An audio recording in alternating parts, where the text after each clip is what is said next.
Blog Talk Radio.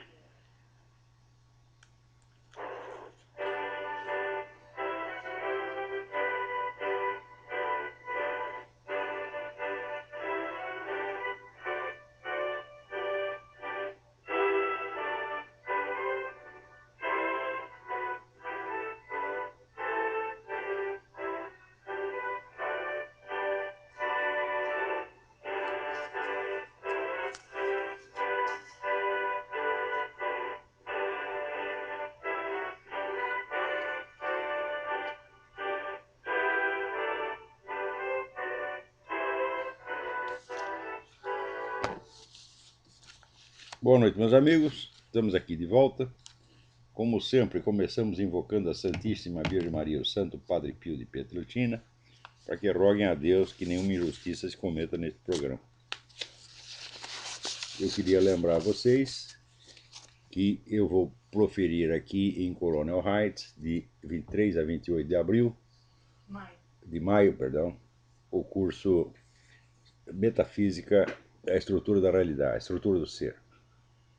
Então, inscrições e informações com o senhor Eduí, telefone 041-9974-4443, ou pelo e-mail edui.ferro@uol.com.br. Então, queria agradecer aqui ao meu caro amigo Heitor de Paula a remessa do livro do professor Wolfgang Schmidt, Theardism and the New Religion. Eu já li esse livro anos atrás, eu li todos os livros do professor Wolfgang Schmidt, mas justamente na minha mudança, este aqui havia se perdido. Então foi uma coisa muito oportuna. Muito obrigado, Sir Hector. Né?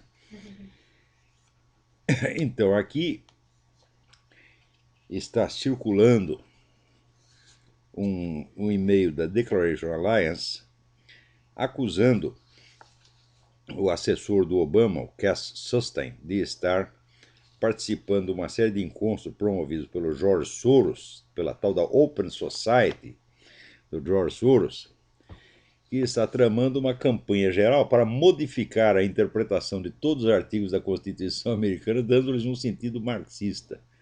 Este é exatamente o que faz no Brasil o tal do direito alternativo.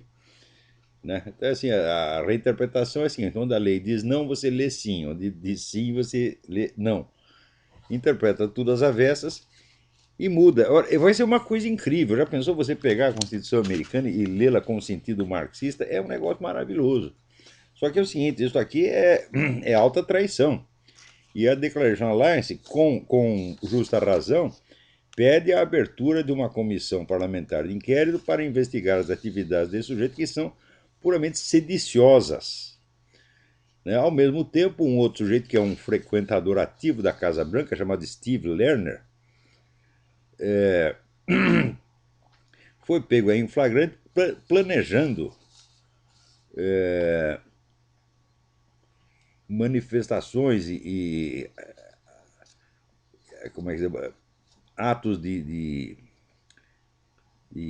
rebelião para o dia 1º de maio, de modo a provocar ruptura na economia americana. Ora, esse pessoal está tramando para demolir a economia americana faz muitas décadas, inclusive o próprio Obama participou diretamente disto. O Obama foi um dos agentes daquele plano do Cloward Piven para sobrecarregar a Previdência Social americana com reivindicações e enchê-la de pedintes, de modo que a Previdência Social não tivesse dinheiro para pagar os benefícios todos. Então, quebrando a Previdência Social, quebrava os bancos, quebrando os bancos, quebrava a economia toda. Isto foi planejado e foi realizado e deu certo. Quer dizer, para baixo todo santo ajuda, fazer merda é fácil. Eles fizeram merda, essa operação durou 30 anos. O Obama foi um dos agentes que participaram disso. Agora, se pode pegar um camarada que fez isso e botar na presidência da República, então por que não pode ser o Steve Lerner planejar qualquer merda para o 1º de maio? Né? Quebrar a fábrica, fazer atentados, pode valer tudo. Olha, se o Obama existe, tudo é permitido, pô. Vocês precisam entender isso aqui. Agora apareceu o candidato Donald Trump, que é um homem cuja competência nós não podemos negar. Quer dizer, o sucesso empresarial do Donald Trump é uma das maravilhas americanas. Ele conseguiu fazer o impossível, né? Você pega essa imensa rede de hotéis que ele criou no mundo, são coisas maravilhosas, né? É tudo do extremo bom gosto, é tudo muito bem feito, né? E é uma prosperidade assustadora. Então ele mostrou que sabe o que fazer. Agora, se sabe a mesma coisa na política, pode se perguntar. Saiu uma entrevista com ele muito boa no jornal Human Events. E ele diz que a preocupação principal dele não é a economia, mas é o prestígio internacional americano. Ele diz: olha, nós chegamos a um ponto em que a Rússia tem autoridade para limitar a quantidade de mísseis que nós podemos fabricar. Você vê, o professor do Guinda fica reclamando que os Estados Unidos humilham a Rússia. Isso quer maior humilhação do que esta? Quer dizer, você quer produzir mísseis, chega lá um general russo e diz: não, você não pode. Quer dizer, a série de concessões que os Estados Unidos foram fazendo para os seus inimigos levou a esse ponto. Agora, outro dia apareceu um artigo do William Crystal, né, no... O William Crystal é o filho do Irving Kristol, que foi um pensador conservador muito importante aqui. E o William Crystal é considerado realmente o líder dos neocons. Bom, a política neocon pregava que os Estados Unidos deveriam intervir no mundo inteiro, levando a democracia, impondo o regime democrático. Foi em nome dessa política que se invadiu o Iraque. É verdade que a democracia está funcionando no Iraque, né? Mas funciona só para os muçulmanos. A democracia é só para os muçulmanos. O cristão lá, né, vai para a cana, apanha, é assassinado, e o governo americano não fala nada. Mas, de qualquer modo, a democracia está funcionando. Os camaradas votam, né, o candidato eleito toma posse, governa, ninguém tira ele de lá a bala. Então, está funcionando. Então, até aí não podemos negar. Porém, o William Crystal escreveu o seguinte: ele está maravilhado com as intervenções do Obama no Egito e na Líbia. Ele disse que o Obama é um born again neocon. Veja você, que coisa. Ele é um neocon retardado, né, que teria aderido à política neocon. De fato, você fazer intervenções por toda parte para, entre aspas, implantar a democracia é a política neocon. Só que no que consiste exatamente essa política? Quando a gente examina, a gente vê que, ora, o William Crystal deve estar bêbado, né? Mas não precisa nem estar bêbado, porque os neocons foram discípulos do Léo Strauss. Léo Strauss era um excelente leitor de livros clássicos de filosofia, mas da vida prática ele não entendia nada. É desses casos que ele acho que não sabia descontar um cheque no banco, tá entendendo? E um camarada assim não pode entender lufas de política. Tá certo? E o Léo Strauss meteu um monte de merda na cabeça deles e acabaram daí tirando esta política, de que a obrigação dos Estados Unidos é implantar a democracia em tudo quanto é lado. Ora, quando deu o 11 de setembro, imediatamente se seguiu o ataque ao Iraque, a derrubada do Saddam Hussein, etc, etc. Né? E o George Bush estava muito contente, porque ele esperava que isso aí ia unificar o país inteiro, né? Quer dizer, descobrir um inimigo estrangeiro, então nós vamos atacá-lo e as nossas dissensões internas serão acalmadas por isso. Aconteceu exatamente o contrário. O pessoal da esquerda, nas primeiras semanas, apoiou o George Bush. Todo mundo votou a favor da guerra, né? Clinton, todo mundo, né? Nancy Pelosi, né? E tão logo começou a morrer soldado americano na guerra, porque existe alguma guerra onde os soldados não morram, né? Daí eles viraram o jogo e começaram a descer o cacete no Bush, e nunca houve um presidente do qual se falasse tão mal contra o George Bush por ter feito aquilo que eles tinham aprovado. Então, o que se provou com isso? Provou o seguinte, que os Estados Unidos tinham muito mais inimigo dentro do território do que fora. O coitado do Saddam Hussein nunca tinha feito nenhum mal substantivo para os Estados Unidos. Assim como o Gaddafi também não fez. E o coitado Mubarak, não é que ele não fez mal nenhum, ele era aliado dos Estados Unidos. Né? Então, isso quer dizer que você deixa os inimigos internos prosperarem, né? E você fica atacando governos estrangeiros que ou são inócuos ou são aliados. Eu digo, mas escuta, mas que política é essa? Isso é uma coisa altamente suicida, sobretudo, né, no Egito e na Líbia. As facções que o Obama está colocando no poder, usando para isso as Forças Armadas Americanas, são facções antagônicas aos Estados Unidos. Ou seja, ele está dando poder ao inimigo. Ora, aqui a legislação americana define o crime de traição como dar ajuda e conforto ao inimigo, que é exatamente o que o Obama está fazendo. Não é isso? Quer dizer, veja, esse negócio de espalhar a democracia, eu digo, peraí, mas a democracia para quem? Né? Quer dizer, se você acredita que assim como, por exemplo, no Estado palestino, vamos implantar a democracia na Palestina, então faz eleição e os caras elegem a turma do Hamas. É? Quer dizer, ora, a democracia não consiste somente nesse formalismo de eleições. A democracia pressupõe imprensa livre, tá certo? Pressupõe que não haja hegemonia ideológica de um partido, etc, etc.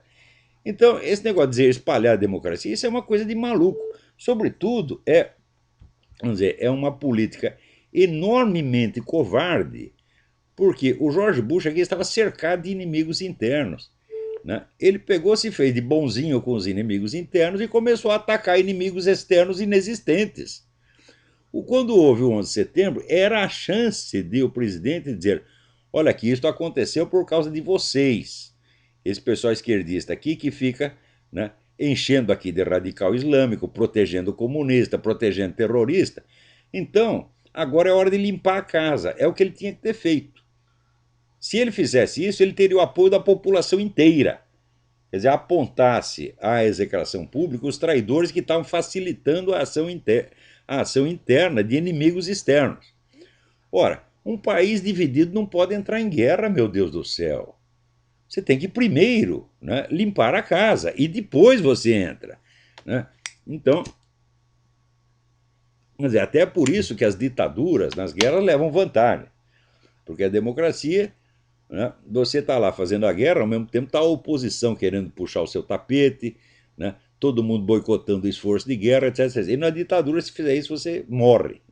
Tá certo? Então, agora, já que você não pode implantar uma ditadura e unificar o país à força, então você tem que aproveitar, vamos dizer, quando o crime veio à tona, para você denunciar os verdadeiros traidores e excluí-los da política. Né? Se fosse investigar, vamos dizer, o currículo de ajuda dada aos inimigos por Clinton, Nancy Pelosi, Obama, etc., já era um negócio fabuloso. Então não era hora de atacar um inimigo externo. O que fez o Clinton? Tentou apaziguar os inimigos internos, atacando o inimigo externo, que era perfeitamente inócuo. Né? E isso é que os neocons consideram a política inteligentíssima. Eu digo, meu Deus do céu. Né? Essa política neocon tem sido, vamos dizer, uma fonte de desgraças. E note bem, críticas desse tipo eram o que o próprio Donald Trump já fazia no tempo do Bush, que era a coisa mais óbvia do mundo. Eu mesmo escrevi, falei, olha, o que você acha do George Bush? Eu falei, o George Bush foi o melhor presidente que o Iraque já teve. Agora, presidente dos Estados Unidos ele nunca foi. Né? Foi presidente do Iraque e quebrou o galho do Iraque. Tanto que, né, o Iraque era o país onde era um dos políticos mais populares. O pessoal adorava ir no Iraque e não sem razão. Ele livrou os caras do Saddam Hussein. Puta merda, Saddam Hussein tinha matado 300 mil pessoas, pô. Então tirar esse cara de lá foi um imenso benefício para o Iraque. O que isso resultou de bom para os Estados Unidos? Absolutamente nada.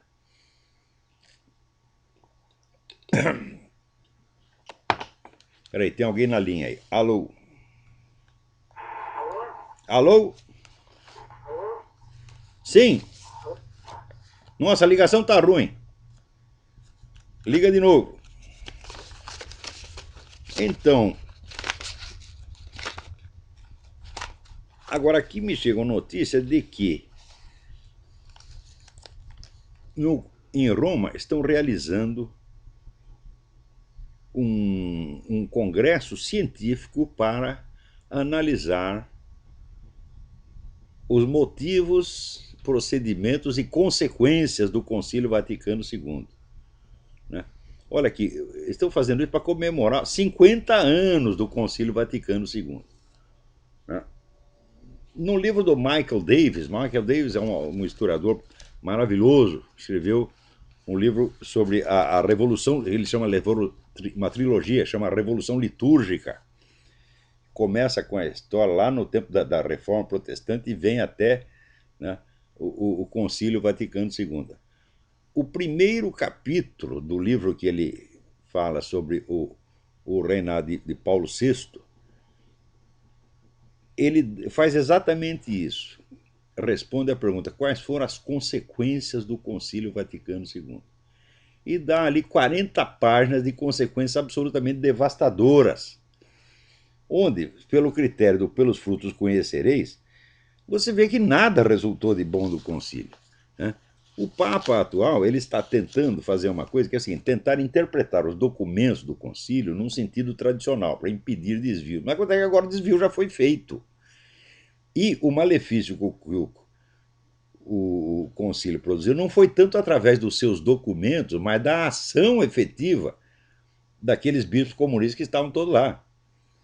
Então, quer dizer, você modificar a interpretação dos documentos 50 anos depois, né, não pode anular os efeitos malignos que já foram produzidos. Então, vamos dizer, o Papa, teoricamente, esse Papa é um intelectual, ele não é um político, ele não tem muita noção é que nem o Léo Strauss, é um homem abstrato, né? Ele está certo no que ele está fazendo, mas não vai adiantar nada. Né? E então do mesmo modo, esse congresso, vamos dizer que não vai discutir a coisa do ponto de vista teológico, mas vai fazer uma análise científica das consequências. Olha, isso é muito bom, mas acontece o seguinte: essa análise científica já foi feita por muitos autores, a começar pelo próprio Michael Davis, Romano Amério, o homem que escreveu Iota Uno, né? O Malachi Martin. Né? Essa análise já está feita, quer dizer, agora só tem que reunir essas conclusões todas e tirar a conclusão das conclusões. Falar, olha, a coisa foi um desastre mesmo. Entendeu?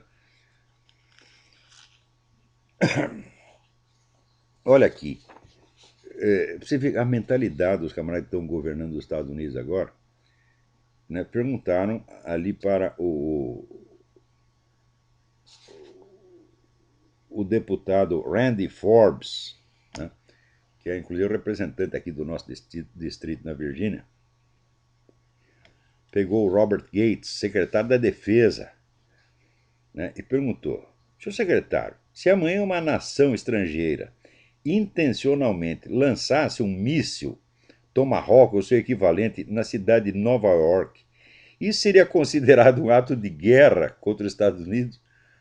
Resposta do Gates: provavelmente. Né? Daí volta o Forbes. Então eu assumo que as mesmas leis seriam aplicadas se nós lançássemos um Tomahawk numa outra nação. Isso também é verdade? Resposta do Gates: você está entrando em matéria constitucional e eu não entendo disso. Né? Em suma, o sujeito se recusa a dizer que se o país dele for atacado será um ato de guerra. O secretário da guerra, porra! Quer dizer, o país que está lá para defender, o sujeito que está lá para defender o país, ele pula fora. Fala, não. Quer dizer, os caras soltam uma bomba ali no meio de Nova York, um foguete lá em meio de Nova York, ele diz: eu vou pensar se isso é um ato de guerra. Né?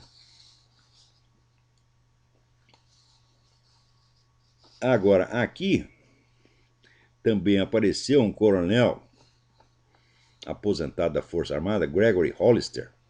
Ele diz que ele tem uma cópia do alistamento militar do Obama. Olha, esse alistamento militar é um caso pior ainda do que a certidão de nascimento, porque, né, ele foi assinado pelo Barack Obama em 1988, num formulário que foi impresso em 2008. Foi assinado com a caneta do Exterminador do Futuro. Entendeu? Então, é claro que é um documento falso. Né?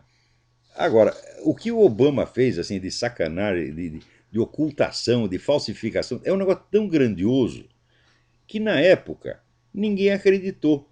Porque o público americano está acostumado, vamos dizer, com o nível de desonestidade inevitável na política. Né? Política é uma atividade que tem a sua ambiguidade, então o sujeito mente para as nações inimigas, manobra, etc, etc.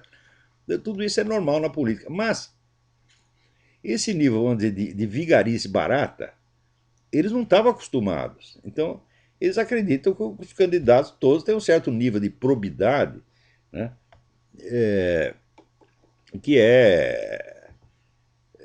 igual entre todos e do qual ninguém pode duvidar. Então, ninguém queria acreditar que o Barack Obama fez isso.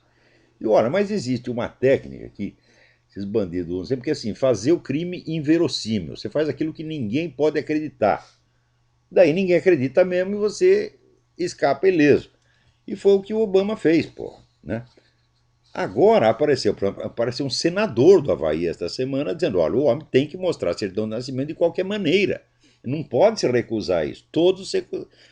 A questão da certidão de nascimento, que a mídia achou que podia abafar facilmente mediante intimidação e chacota, voltou e voltou com 100 vezes mais força. Agora você tem um candidato presidencial falando isso, que era exatamente o que o John McCain tinha que ter falado na época. Então, o Trump está falando atrasado, mas está falando. O senador do Havaí, que esqueci o nome, também está falando. Né? Então, é a primeira vez que um senador fala disso aí. Peraí, tem alguém na linha aí. Quem é? Nossa, mas que ligação horrorosa. Desculpa, eu não sei, não dá para ouvir você.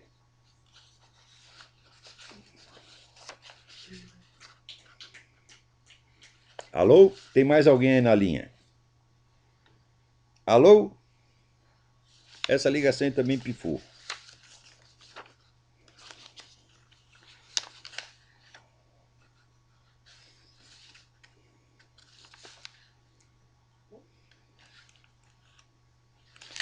Olha, aí no Brasil teve esse episódio da conferência do general Heleno, que ia comemorar aí o 31 de março, e foi proibido de fazê-lo pelo comandante do Exército, o general Peri. Né? Eu sempre disse, eu não comparei uma bicicleta usada do general Peri. Tá certo? O nacionalismo, o patriotismo dele, para mim, é a coisa mais duvidosa do mundo. Agora, a gente fala isso e o pessoal militar diz, não, ele é um grande homem, ele é um patriota, etc. Tá aí o patriotismo. Né? E taparam a boca do general Heleno, dizendo, olha, as Forças Armadas celebram o 31 de março desde o 31 de março. Todos os anos. Todas as Forças Armadas fazem isso. Ou seja, isso é um direito adquirido, meu Deus do céu. Ninguém pode mexer nesta coisa. Então veio o governo e proíbe. Quer dizer, então agora as Forças Armadas são instrumentos de propaganda do governo. As Forças Armadas não têm direito à sua interpretação própria sobre a história de 64. Tem que vigorar a versão que a dona Dilma gosta. Não pode ser outra. E, ao mesmo tempo, então vai ela e faz um discurso lá para os milicos, dizendo, não, o Brasil corrigiu os seus caminhos. Corrigiu os seus caminhos, dona? A senhora veja a taxa de criminalidade durante o tempo da abominável ditadura militar e veja o que veio depois. Foi a partir de 1998, 88, quando veio a Constituição Cidadã, aí liberou geral, meu filho. Tá certo? Ademais, a aliança do seu partido com o Farc, das Farc com o Comando Vermelho, etc., está matando 50 mil brasileiros por ano, meu Deus do céu. Né? Veja, a ditadura não matou 50 mil pessoas em 20 anos. A ditadura é acusada da morte de 300 ou 400 pessoas, a maior parte em combate. Tem uns casos que dizem que matar na cadeia é uma coisa ilegal mesmo, tá?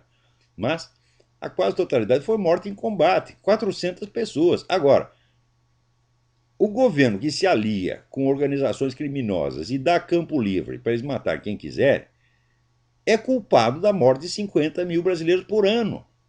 É isso que está acontecendo. Ademais, a famosa ditadura jamais criou um controle da opinião pública como vocês criaram. Na época da ditadura havia oposição, havia dezenas de jornais de oposição, jornais comunistas que circulavam livremente. De vez em quando a censura vetava uma matéria ou outra, mas os jornais circulavam. E o que não saía numa edição saía na outra. Às vezes vetava uma. Eu mesmo vi isso. Notícia que foi vetada hoje, 2 dias depois era liberado. Então, jamais se criou um sistema de controle draconiano da opinião pública como vocês criaram. Vocês criaram a verdadeira ditadura.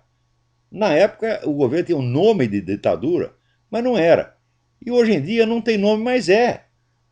Então, veja, por exemplo, nas universidades o pessoal se manifestava livremente contra o governo o tempo todo. Agora você não pode, meu filho. Você fala uma vez, 2 vezes, 3 vezes, na terceira você começa a te boicotar e põe para fora.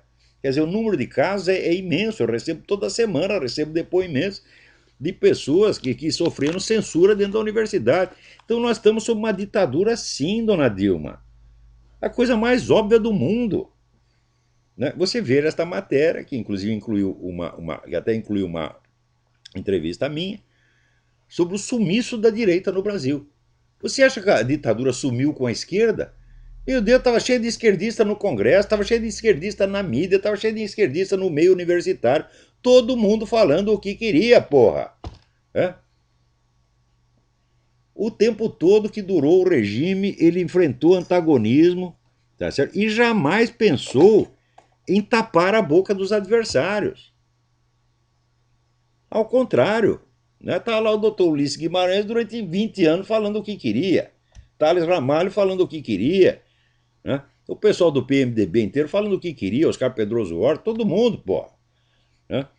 Em plena ditadura, havia candidatos manifestamente apoiados pelo Partido Comunista. Esse que veio a ser depois governador de São Paulo, até esqueci, Goldberg, né? Alberto Goldman. Alberto Goldman lançou a sua candidatura apoiado pelo Partido Comunista, né? Se elegeu, fez a sua carreira inteira e culminou como governador de São Paulo. E está reclamando o quê? Agora experimenta apresentar um candidato verdadeiramente de direita, um candidato antiabortista, cristão, tá certo? Contra o casamento gay. Você não pode ser contra o casamento gay porque é crime. Quer dizer, você criminalizou a opinião que é da maioria do povo brasileiro, meu Deus do céu. E você vem dizer que não é ditadura? O que é isso, porra? Essa mulher é uma cínica. É uma cínica, uma filha da puta, vigarista, e digo isso na cara dela. E se for preciso ir pra cadeia por causa disso, vou com prazer antes na cadeia do que perto dela, porra. Como é que vocês respeitam uma mulher capaz de dizer isso? Vai lá dar lição de moral pros milicos. Ora, durante o governo militar não teve um general que ficou rico. Nenhum. O sujeito que era ministro das Obras Públicas, que é assim, ministro das Obras Públicas é um convite à corrupção, né? O coronel Mário Andreasa, que fez obras públicas magníficas, todo mundo dizia, não, Andreasa está metendo a mão. Quando o morreu, a família não tinha dinheiro para enterrar. Tiveram que fazer coleta para os amigos. Um cara que teve o poder na mão. O Marechal Castelo Branco pode ter os defeitos que tivesse, mas ele não comprava uma caixa de fósforo com o dinheiro do governo. Agora, quando vem vocês, vem um mensalão, que é o maior esquema de corrupção da história brasileira e um dos maiores da história mundial. E ninguém pagou por isso até hoje. Agora, recentemente, o STF aceitou a denúncia, tá certo? Mostrando que o caso não era uma balela, como disse o presidente da República, não era uma fofoca, não, está lá as provas. Quer dizer, existem elementos para colocar todas essas pessoas na cadeia, só que veremos se o STF tem a coragem de colocar. Então, o que vocês corrigiram o caminho do Brasil? Não, meu filho, vocês botaram o Brasil na privada, na lata de lixo. E criaram uma ditadura, sob pretexto de democracia, que é, vamos dizer, um primor de controle da opinião pública. E todo mundo está aceitando isso. Agora, inclusive as Forças Armadas aceitam. Porque vamos dizer, as demonstrações de indignação ante essa ordem prepotente do general Peri são de uma timidez, assim, que me faz vomitar. Tá entendendo? Olha, as Forças Armadas do Brasil acabaram, perderam a honra, tá entendendo? Já se venderam e só querem saber de aposentadoria. Aquilo é um bando de merda, de gente de merda. Tirando aquelas meia dúzia que são o cara da reserva, o pessoal do grupo Inconfidência, tem o meu maior respeito, né? O pessoal ali do Ternuma, esses são verdadeiros combatentes. Mas, olha, é tudo pessoal da reserva, né? Na ativa só tem boiole vendido. Isso é o que aconteceu. Se vocês são os puxa-saco. Você chegar lá, Joseph Stalin, Fidel Castro, Hugo Chávez, vocês vão bater continência e achar bonito, né? E ficam puxando o saco de governo sob o pretexto de lealdade à nação. Digo, olha aqui, vocês não são funcionários do governo. Hein? As Forças Armadas pertencem ao Estado e não ao governo, não a quem está no governo. Quando é que vocês vão aprender isso, porra? Esse negócio todo é uma vergonha. Peraí, tem mais alguém na linha aí. Alô? Alô, professor? Sim. Eu estou ouvindo perfeita. É Felipe de Porto Alegre, uma honra voltar a participar do programa do senhor. Muito obrigado. Professor, eu queria dar uma dica de livro e fazer uma perguntinha para o senhor. Faça.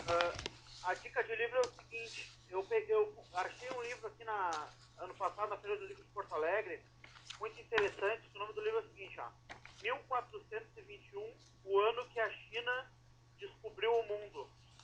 É assim, ó, página e página de evidência e prova que mostra que nesse ano de 1421 a China começou a navegar e chegou 100 anos antes de Magalhães na Patagônia, cruzou o Atlântico, uma série de provas, muito interessante o livro. Olha aí, o professor Duguin ainda vem dizer, né, isso que a China e a Rússia são potências terrestres, que esse negócio marítimo é coisa da Inglaterra e Estados Unidos. Mas que balela, porra! Esse aí não é intelectual, mas deixa eu falar o autor aqui, é Gravin Menzies.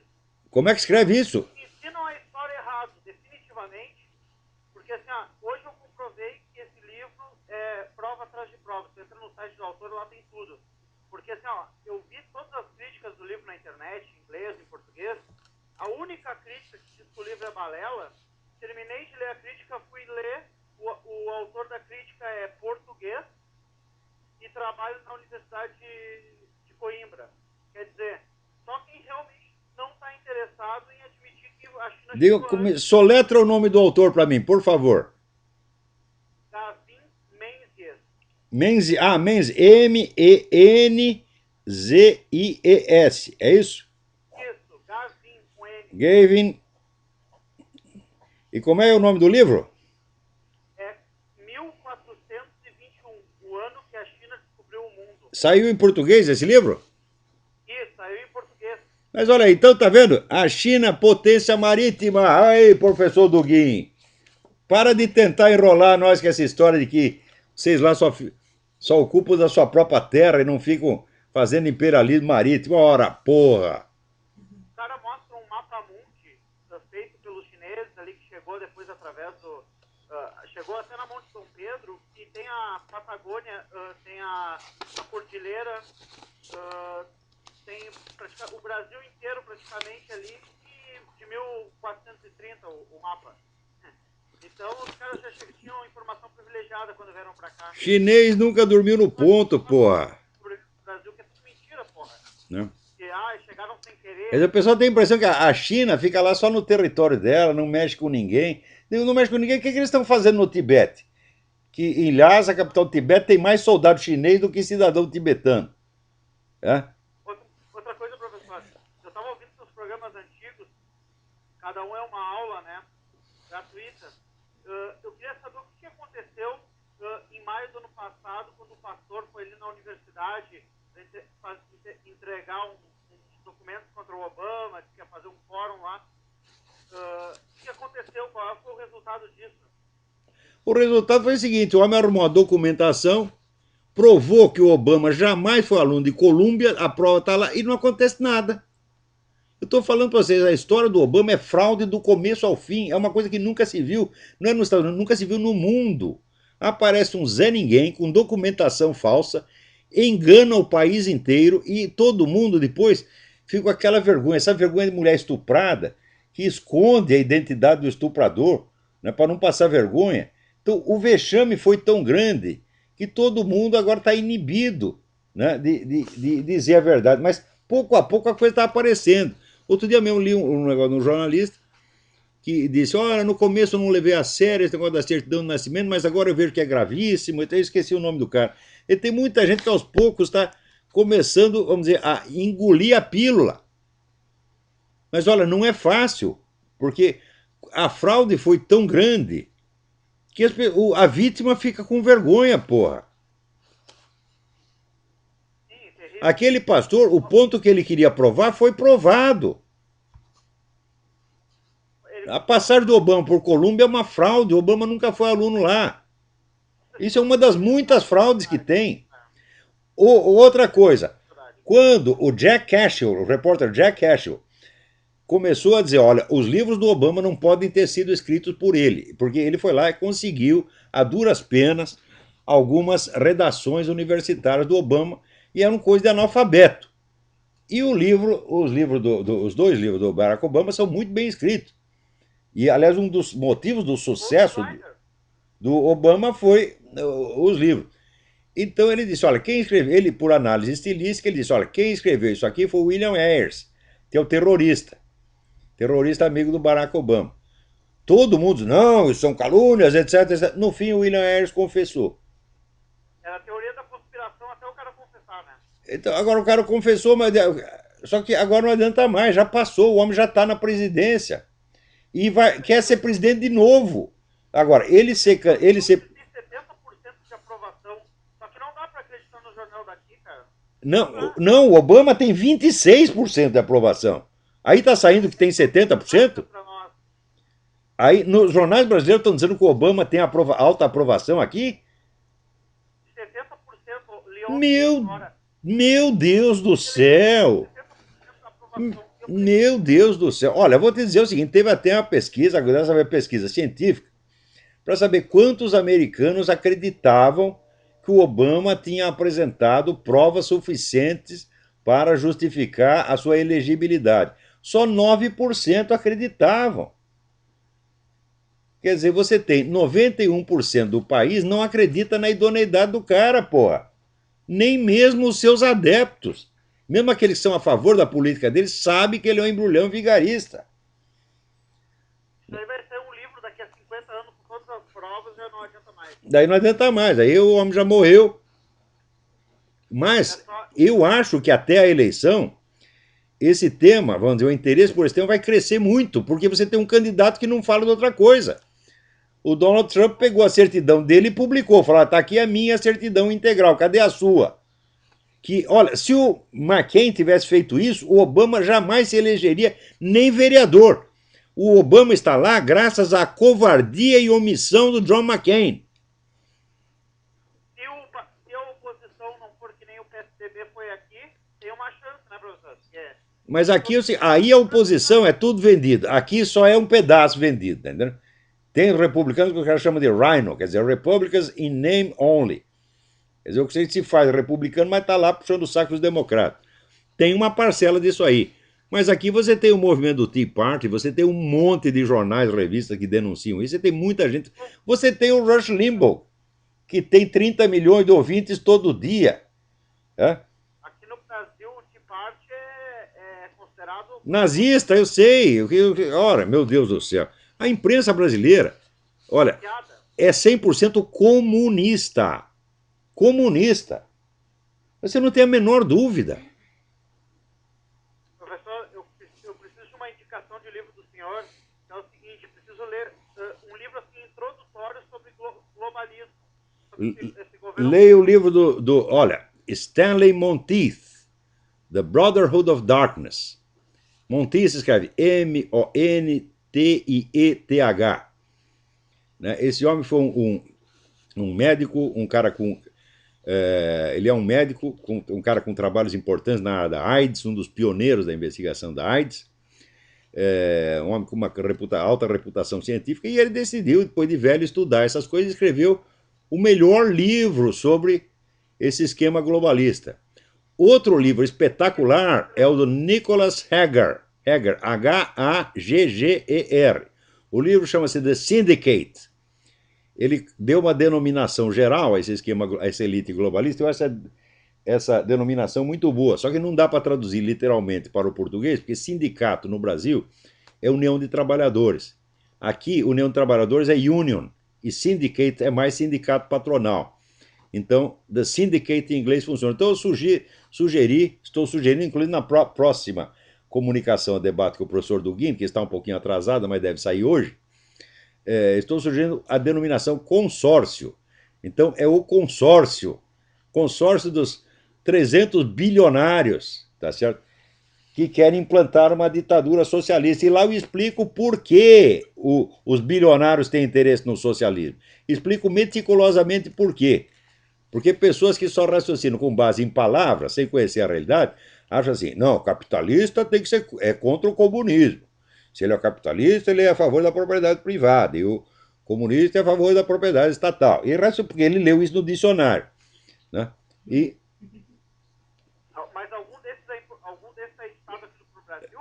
Não, isso só tem edição se tivesse edição dessas coisas no Brasil, estaria muito melhor, mas no Brasil ninguém sabe é proibido saber essas coisas no Brasil. O Brasil está bloqueado. Mensalão. Hã? É aquele livro do Mensalão, excelente livro. Pois é o livro do, como é que chama o cara? Patara, Ivo Patara, o chefe. O cara não encontrou um editor com um culhão para soltar aquilo, rapaz. Teve que botar na internet. Graças a Deus existe internet. Baratinho, R$50 o livro, Nelson. Todo mundo tem que comprar. Agora publicaram? Impresso? Não, ele tem no site. Tem no site. Você paga 50 pau. 50 pau ele manda para sua casa, né? Muito bem, ótimo. É edição, o próprio autor teve que publicar. Você vê que vergonha. Ainda falam que tem liberdade de imprensa no Brasil. Não tem nenhuma. Zero.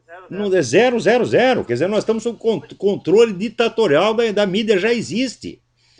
Em parte imposto pelo governo, em parte pelos agentes esquerdistas, comunistas que tem dentro da mídia. Na mídia inteira não tem um direitista. Não tem um, meu Deus do céu. Um cara que eu achava que era direitista, eu descobri que é vendido que nem todo mundo, era o Rogério Mendel. Aqui do Sul, um radialista aqui do Sul. Foi até demitido quando o PT ganhou o governo aqui do Sul. Não, o Mendel já fez coisa muito boa. Eu não sei detalhes da história. Agora o cara acha que a Dilma é intelectual, erudito. Mas isso aí é que nem Arnaldo Jabor. Fala mal do petismo, mas quando foi eleita a Dilma, ele... Não, mulher maravilhosa, é cultíssima, etc, etc.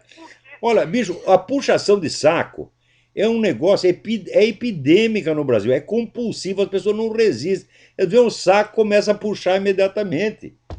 É uma coisa assim de a gente morrer de vergonha. Já digo, eu só não tenho vergonha de ser brasileiro porque eu não tenho culpa, eu não escolhi nascer aí. Eu teria escolhido nascer na Zâmbia, na Serra Leoa e Uganda, tá entendendo? Mas no Brasil não. Nascer no Polo Norte, tá entendendo? No meio dos ursos. Professor, muito obrigado, as dicas aí. Obrigado você pela sua informação. Então, Gavin Menzies, 1421. Tá lá, a China, potência marítima. Olha aí, professor Duguin, o senhor não sabe a porra nenhuma. Fica lendo essas merdas de livro de geopolítica, porra. Geopolítica é que nem ufologia, meu filho. Né? Peraí, tem mais alguém na linha aí? Olha aqui, saiu a matéria aqui, no El País. A polícia do Brasil tem provas de que a Al-Qaeda está atuando no país, mas é claro que está atuando. Se estão lá as Farc, né? Está lá o Hugo Chávez, é claro que a Al-Qaeda está lá. Tem alguma dúvida? Isso aí, a dona Dilma diz, nós corrigimos nossos caminhos. Sim, nós abrimos as portas para a Farc, para o narcotráfico, para o assassinato de 50 mil brasileiros por ano, e agora para a Al-Qaeda. Isso aqui é a correção dos caminhos. E os milicos ouvem aquilo e dizem, sim senhora, ainda bate continência para filha da puta. O que você quer que eu diga, porra?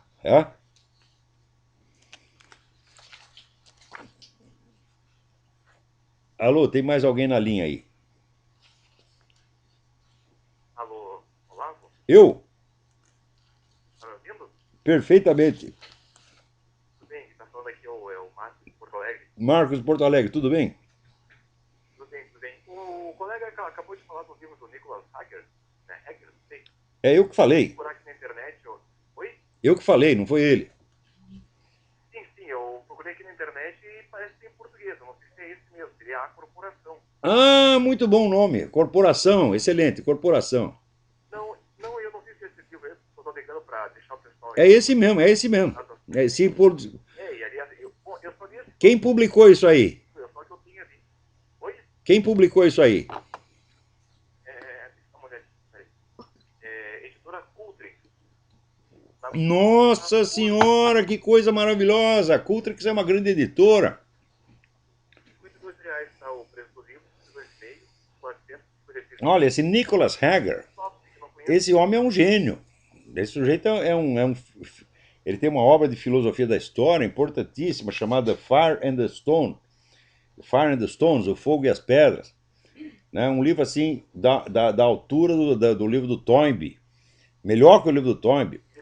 Tem muita tese ali que eu não concordo, mas de qualquer modo, você vê que é uma coisa de grande valor. E esse estudo dele sobre, vamos dizer, o que ele chamou a corporação, o consórcio, né, é uma maravilha, tem tudo lá. Agora, deve ler primeiro do Stanley Monteith, que é mais simples, mais claro, porque o Hager é um grande pesquisador, pensador, mas não é um grande escritor, não. Ele escreve meio confuso. Então lê o Stanley Monteith primeiro, que está tudo lá. É o beabá do governo mundial. E se quer documentos como é que se diz, de fonte primária, então lê o livro do Lee Penn, o False Dawn, que é a Falsa Aurora. Tá? Que está aí, ó, Plano da Nova Civilização e Religião Mundial. O livro é constituído todo de documentos. Quer dizer, não tem como dizer não tem barriga me dói. Tá? Toda essa putada da corporação está envolvida nisso.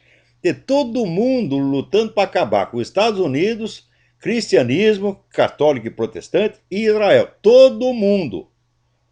Isso aí é coisa que está mais do que provada. E daí vem o Dugin dizendo que quer acabar com as mesmas coisas e se fazendo de inimigo da corporação quando ele está trabalhando para os caras, porra. Sabendo ou não. Quer dizer, ou ele está com treta, ou é muito ignorante.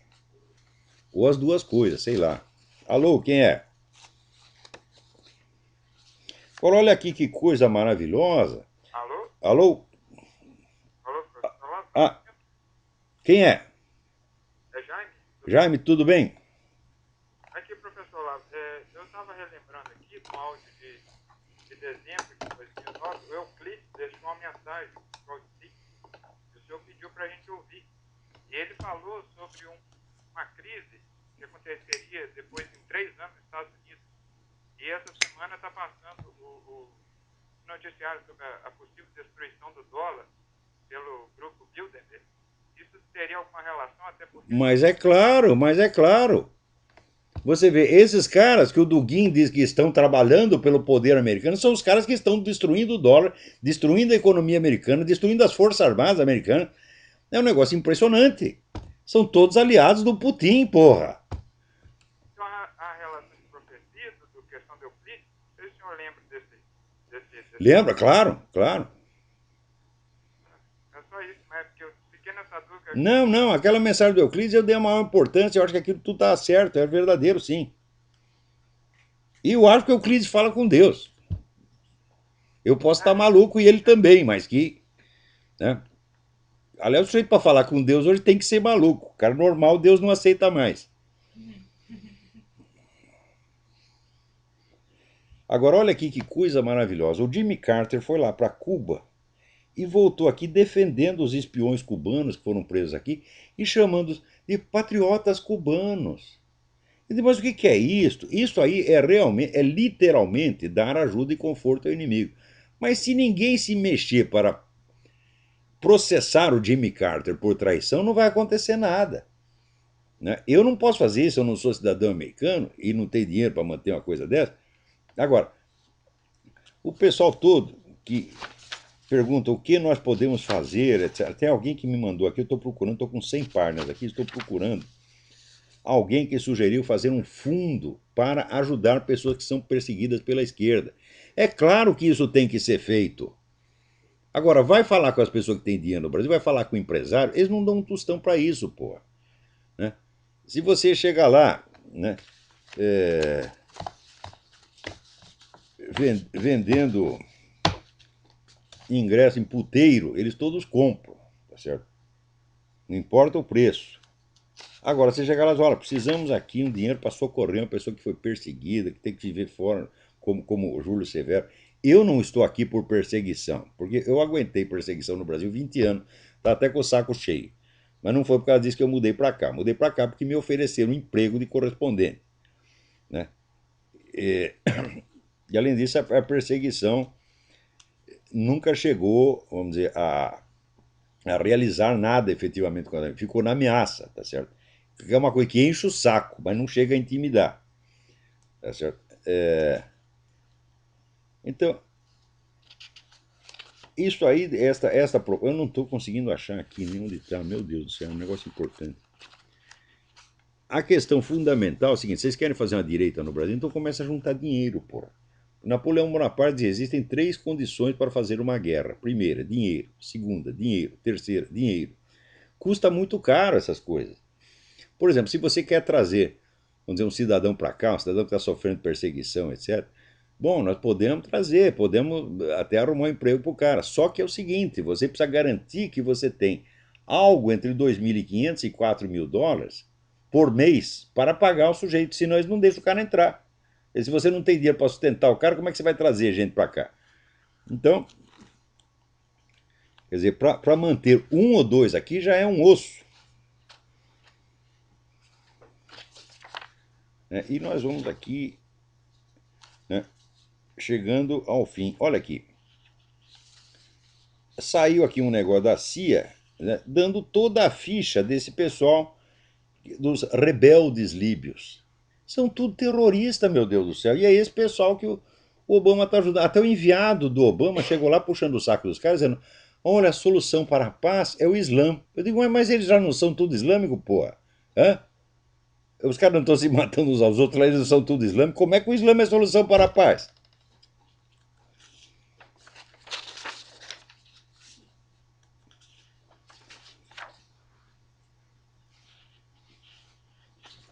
E olha aqui, veja você. Né? Na Costa do Marfim, o pessoal elegeu lá um presidente cristão. Né? Os muçulmanos se rebelaram, estão começando a matar gente na rua, e as Nações Unidas estão apoiando os muçulmanos e querendo tirar o presidente. Pô, agora só falta o Obama. Você esqueceu da Costa do Marfim? Manda tropa lá para tirar o cristão, porra, e botar os muçulmanos. Você não quer pôr os radicais islâmicos no poder de toda parte? Não perca a chance, ô filha da puta.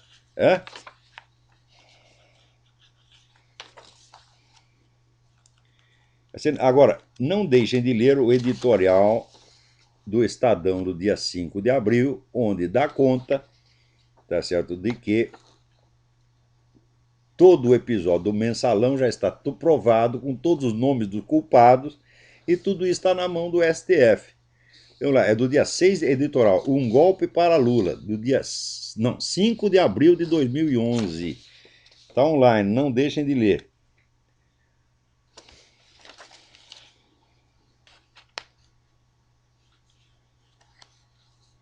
E olha aqui, o pessoal lá na Costa do Marfim já foi formalmente, o pessoal da ONU já foi formalmente acusado de culpa por massacre, porque o pessoal muçulmano está promovendo massacre de cristão a 3x2 lá. Tudo isso com a ajuda da ONU. Né? Então tem que ler, isso aí é tradição na ONU. Leia o livro do Edward Griffin, The Fearful Master, o Senhor Temível. Você vê que bela merda que é a ONU.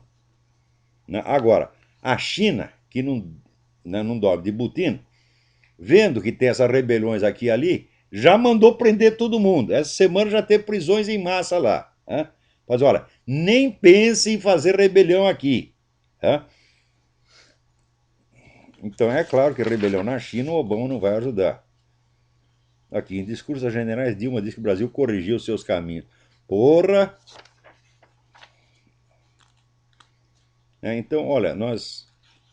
E para você ver que coisa, saiu aqui uma declaração na revista Front Page Magazine, do David Horowitz, saiu uma declaração do general Ion Mihai Pacepa, ele foi o chefe da polícia secreta romena durante o tempo do comunismo. E daí ele se encheu daquilo, fugiu para o Ocidente e contou tudo, né? É um dos caras que mais entende disso no mundo. Então ele diz o seguinte: durante a Guerra Fria, a KGB era um Estado dentro do Estado. Agora a KGB, rebatizada FSB, ela é o Estado.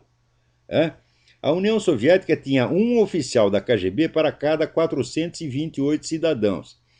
A polícia secreta da Rússia Democrática tem quase o dobro disso, tem um oficial de polícia para cada 297 cidadãos. Você veja o que o Putin está aprontando, vocês vejam a que o professor Dugin está servindo. É uma ditadura ainda pior do que a que tinha no tempo do comunismo.